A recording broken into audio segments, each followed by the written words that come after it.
بسم اللہ الرحمن الرحیم۔ السلام علیکم ناظرین۔ گوشت کی پروسیسنگ کا مطلب کیا ہے؟ پروسیس شدہ گوشت وہ گوشت ہوتا ہے جس میں یا تو اس کے ذائقے کو بہتر بنانے یا اس کی شیلف لائف بڑھانے کے لیے ترمیم کی جاتی ہے۔ گوشت کی پروسیسنگ کے طریقوں میں نمکین بنانا، کیورنگ، ابالنا یا پریزرویٹوز یعنی کیمیائی اشیاء کو شامل کرنا۔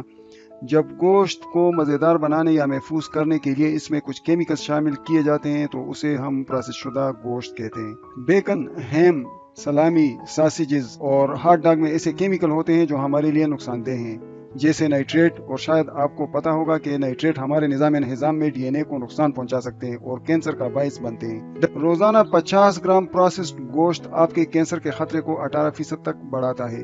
جب بات کینسر کے خطرے کی ہو تو پروسیس شدہ گوشت اب پلوٹونیم اور ریشہ دار سلیکیٹ معدنیات جسے کپڑوں میں بنا جا سکتا ہے اور بریک لائن اور آگ سے بچنے والے موصل مواد میں استعمال ہوتا ہے اور سگریٹ نوشی کے زمرے میں آتا ہے۔ جب بات کینسر کے خطرے کی ہو تو پروسیس شدہ گوشت اب پلوٹونیم، بیسٹس اور سگریٹ نوشی کے زمرے میں آتا ہے۔ WHO وضاحت کرتا ہے کہ اس کی تحقیق صرف اس سوال کے بارے میں ہے کہ کون سی چیز کینسر کا سبب بنتی ہے اور کون سی نہیں اور کس حد تک، لیکن پروسیس شدہ گوشت سے بھی ذیابیطس، فالج اور دل کی بیماریوں میں مبتلا ہونے کے امکانات میں نمایاں اضافہ ہو سکتا ہے۔ اس سے بھی فرق پڑتا ہے کہ ہمارا گوشت کس جاندار کا حصہ تھا اور وہ کس قسم کی زندگی گزارتا تھا۔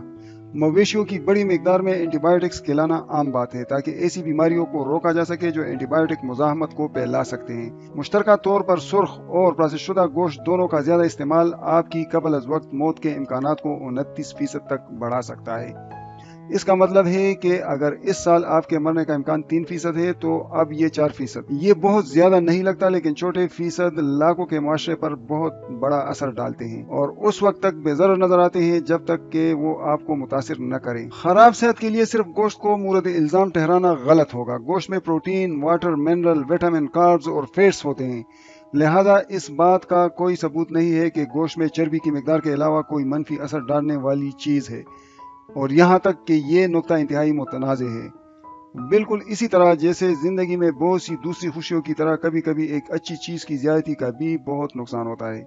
صحت عامہ کی زیادہ تر ایجنسیاں ہفتے میں گوشت کی کھپت کو 500 گرام تک کم کرتے ہیں، جبکہ ریسرچ سٹڈیز تجویز کرتے ہیں کہ پروسیس شدہ گوشت کو جتنا ممکن ہو کم کیا جائے۔ لہذا اگر آپ ہفتے میں 1 یا 2 بار سے زیادہ گوشت نہیں کھاتے ہیں تو آپ کو اچھا ہونا چاہیے۔ زیادہ تر لوگوں کے لیے اس کا مطلب ان کی خوراک میں زبردست تبدیلی ہے، حالانکہ اوسطاً امریکی ایک ہفتے میں تقریباً 1600 گرام گوشت کھاتا ہے، اوسطاً جرمن 1100 گرام، اور ہم میں سے بہت سے لوگوں کو بہت زیادہ کی ضرورت ہے۔ عالمی سطح پر گوشت کی کھپت 20 سال سے 2021 کے دوران 60% تک پہنچ گئی۔ اسٹیٹسٹا گلوبل کنزیومر سروے کے مطابق اوسطاً 39 ممالک میں کیے گئے سروے میں سے 86% لوگوں نے کہا کہ ان کی خوراک میں گوشت شامل ہے۔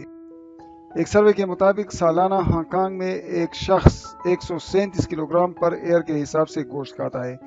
اسی طرح یونائٹڈ اسٹیٹس میں 124، Australia 121، Germany 87، France 83، United kingdom 79، Russia 76، Switzerland 67، China 60 اور پاکستان میں 16 kg پر پرسن ہے، جبکہ سب سے کم گوشت انڈیا میں 3.78 کلو گرام فی شخص پر ایئر کے حساب سے کھایا جاتا ہے۔ بحیثیت مجموعی گوشت اعتدال کے ساتھ کھانا غیر صحت بخش نہیں ہے، اور آپ کو اپنی صحت تندرست بنانے کے لیے راتوں رات سبزی خور بننے کی بھی ضرورت نہیں ہے، لیکن آپ کے طرز زندگی کا انتخاب آپ کے لیے اور دوسروں کے لیے اہمیت رکھتے ہیں۔